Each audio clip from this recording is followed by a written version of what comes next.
बेलगाम की next episode बहुत ही ज़्यादा इंटरेस्टिंग होने वाली है क्योंकि रमशा जब से अपने चाचू के घर गई है तो उसकी चाची भी उसे देखकर यही सोचती हैं कि ये बहुत चुप चुप सी है। तो वो अपने हस्बैंड से भी कहती हैं कि जब से रमशा आई है मुझे तो वो कुछ अजीब सी लग रही है। और अफनान ने भी फिर दोबारा से कांटेक्ट नहीं किया।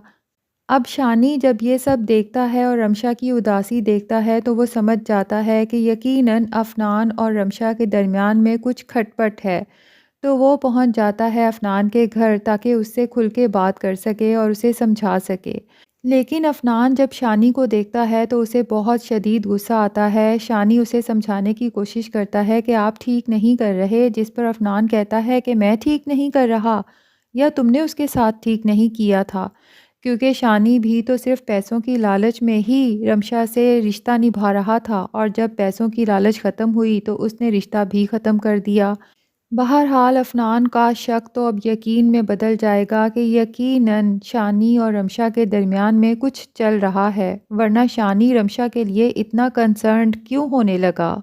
अफनान रमशा को कॉल करता है। रमशा अपनी सफाई देना चाहती है लेकिन अफनान तो कुछ भी सुनने को तैयार नहीं है एज़ यूजुअल। इस दफ़ा तो रमशा को भी चाहिए कि अफनान को कोई क्लैरिफिकेशन ना दे, क्योंकि अफनान हमेशा से ही उस पे शक करता आया है और एक दफ़ा फिर उसे यही कहता है कि तुमने मुझे इतनी बार धोखा दिया है।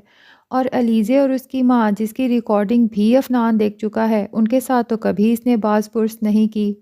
तो रमशा को भी चाहिए अब ज़रा एटीट्यूड दिखाए ताकि अफनान का भी दिमाग ठिकाने आ सके।